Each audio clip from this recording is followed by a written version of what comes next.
Please, I have a question to ask. How did Godswill Akpabio qualify to become the Senate President of Nigeria? How is Akpabio Nigeria's Senate President? Does he look like a Senate President? Does he talk like a Senate President?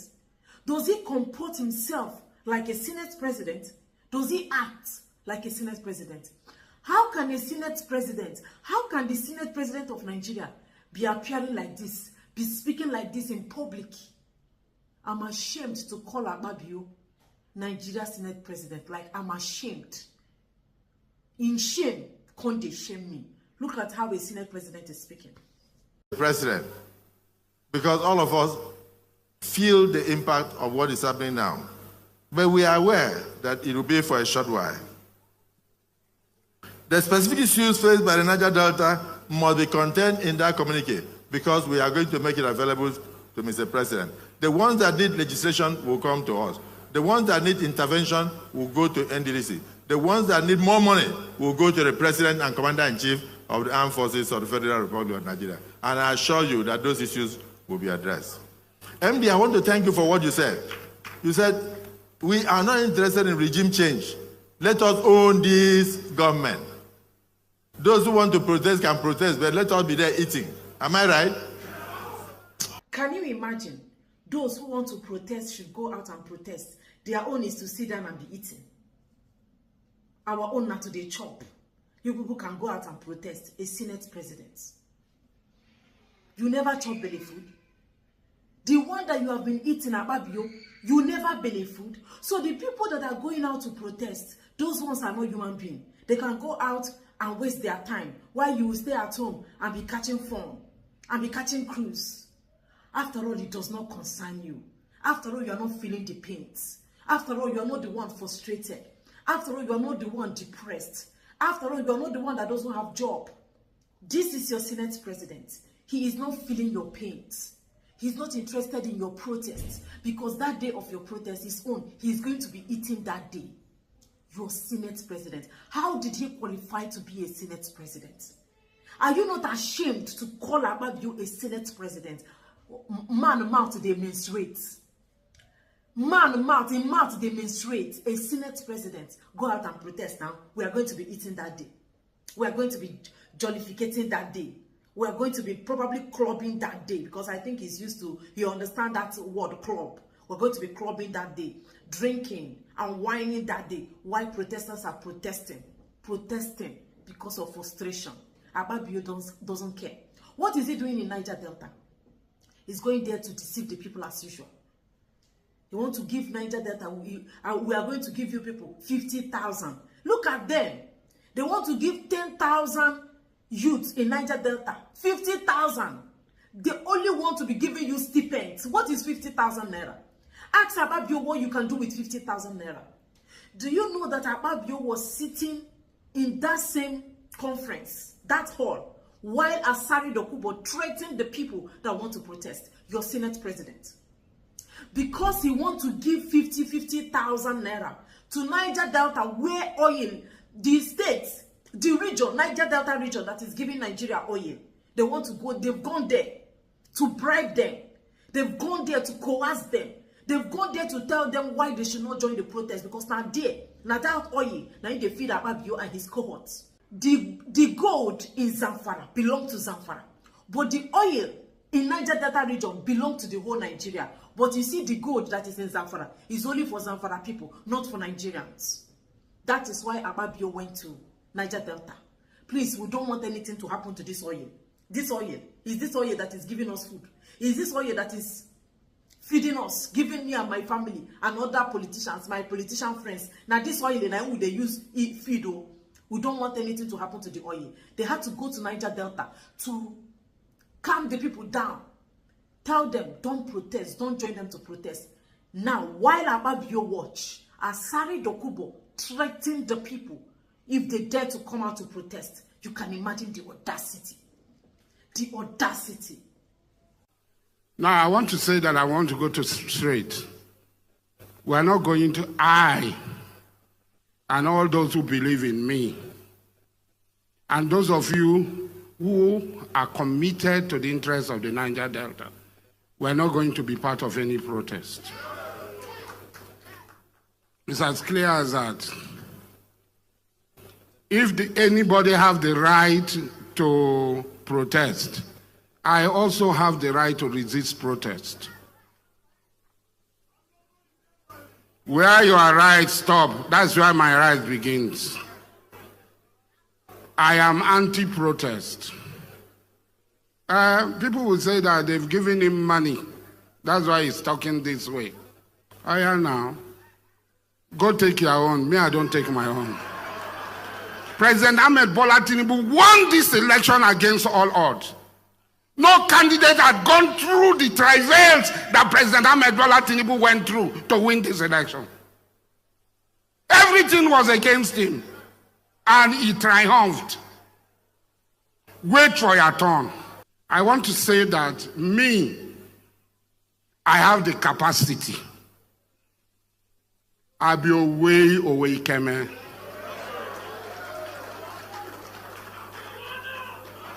I have the capacity. If you carry your protest come near me, you will collect.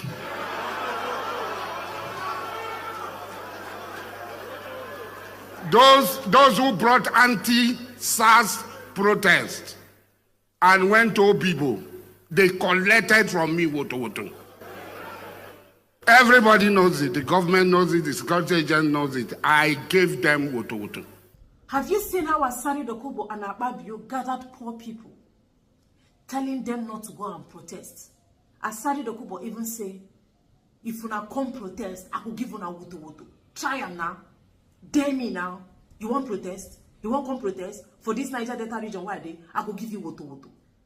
While he is threatening people, police is watching. It can only happen in a contraption. Look at the hall. It's smelling poverty. The hall where Akpabio and Asari Dokubo is addressing, we are busy addressing people, threatening people why they should not go out to protest. The hall, they smell poverty, retrogression, and anger. But this is how they manage to continue enslaving people. By threatening them, if they dare to go against their wish, they go woto them. They go do them woto. Many of the people you see inside this hall, many of them are going to bed on empty stomach, no food. They have normalized poverty and slavery in the contraption they called Nigeria. Akpabio is there. He was there while Asari Dokubo threatened the people. The oil they are talking about, the 50,000 naira they are talking about, they want to give to 10,000 Niger Delta youth. What is 50,000? You want to give me 50,000 naira from the oil that my father owns.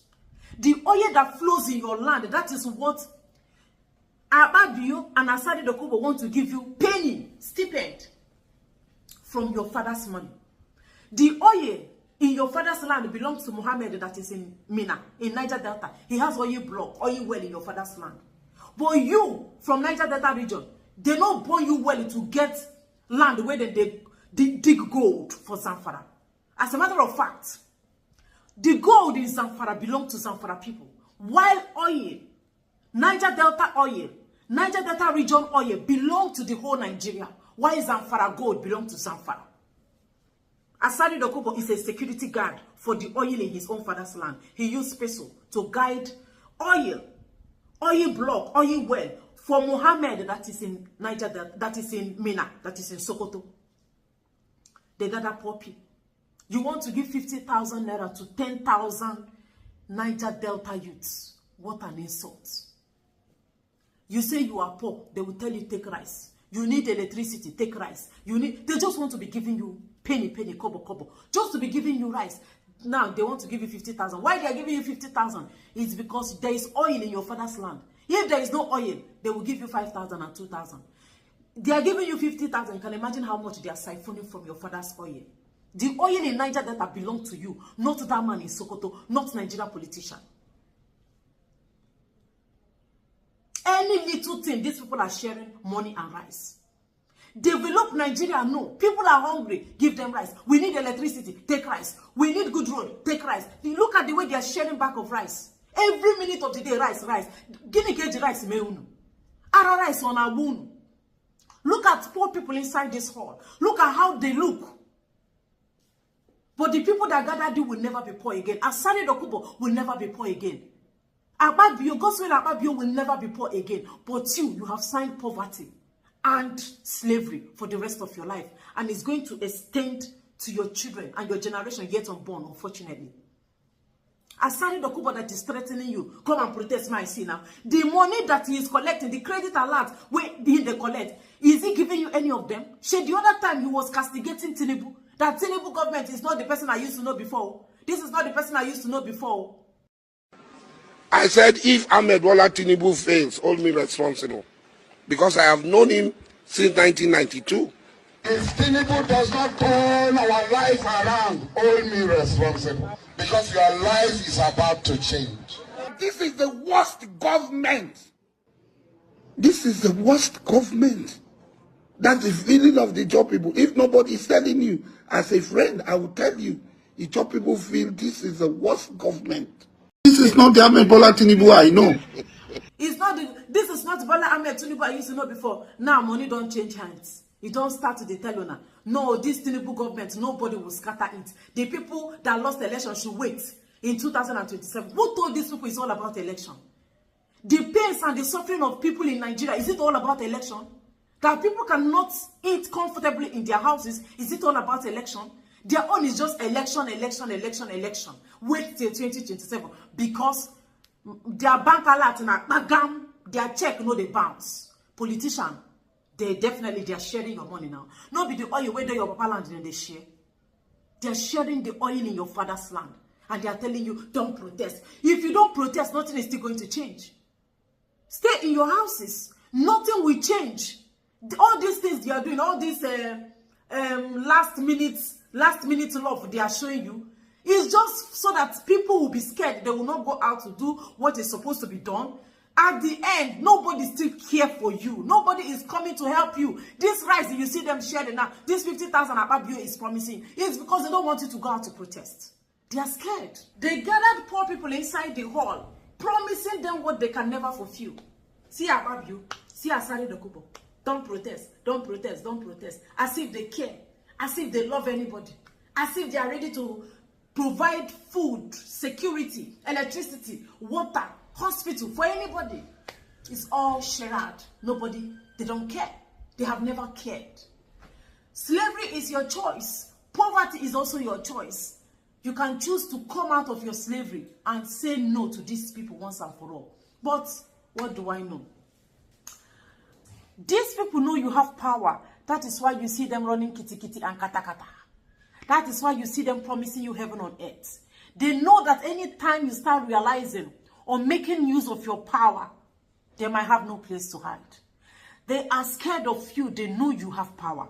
But they know you don't know the level of power you've got as a citizen of a country. When you unleash your power, no place to hide for them. So that is why you see them sharing bags of rice, promising you 10,000, 50,000, doing all sorts, even threatening you, scaring you so that you don't do what you were supposed to do, so that you don't start using your power. How many are they? How many are you? You get power, but they know you don't know your power. If you use your power, Nigeria will change overnight. I just pray you start having sense as soon as possible. I mean, ASAP. I rest my case here.